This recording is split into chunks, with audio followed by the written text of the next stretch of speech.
Bago ho sa mga pagbubukas po ng mga tanong, mahalaga po yung update ngayong araw na ito. Lumilit na yung mundo ng atin pong pangalawang Pangulo. Yung pong mga bank records, bank documents ay isa-isa nang isinusumite ngayong araw na ito sa Senado para ho sa Senate Impeachment Court. No?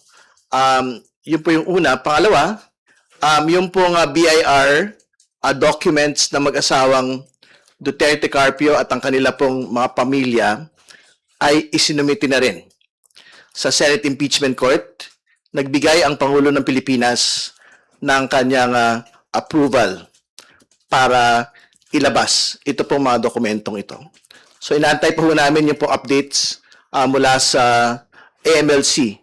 Pero ngayon din po yung deadline ng kanila pong submission ng lahat po ng transaction records reports ng AMLC relating to the Duterte Carpio couple. And again, to be clear, we are talking about 6.7 billion in total transactions, 4.4 billion in inflows of the Duterte Carpio couple, which will be formally submitted to the Senate Impeachment Court, hopefully within the day. No? So, yun po yung una.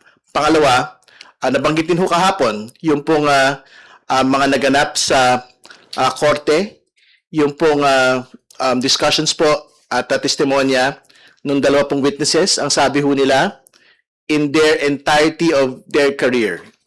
Ngayon lang ho sila nakakita ng gano'n pong kalaking encashment ng pera. Kaya nga ho nila sinabi na ito po ay unusual, ito po ay kakaiba.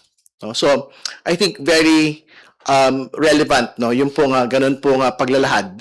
Doon po sa tanong kung paano ginamit o gagamitin at that point yung pong bultong perang yon.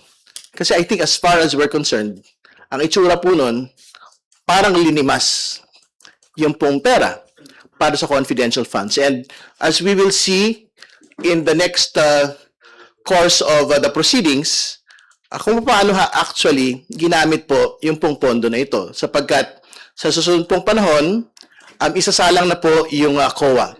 So mapag-uusapan po dito yung pong paraan kung paano po ginamit yung pong 2022 confidential funds, yung paraan paano po ginamit yung 2023 confidential funds, bakit umabot sa notice of disallowance at decision with finality yung 2022 confidential funds at bakit merong ongoing ND yung pong 2023 confidential funds. At malinaw po yung nakita natin from the COA document itself, no?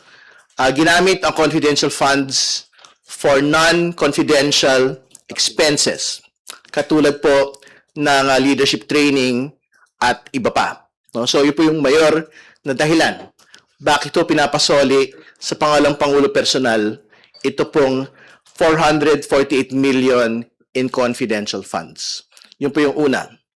At pangalawa, syempre nakikita din natin doon sa COA report po mismo at doon sa iba pang mga susunod pa hong mga witnesses, katulad po ng NBI at ng Philippine Statistics Authority, na ang mga pumirma doon po sa mga acknowledgement receipts ay parang nagmula lang sa isang grupo ng mga tao at hindi ho pinirmahan isa-isa nito pong supposedly nakatanggap nito pong confidential funds na ito. So, yun po muna.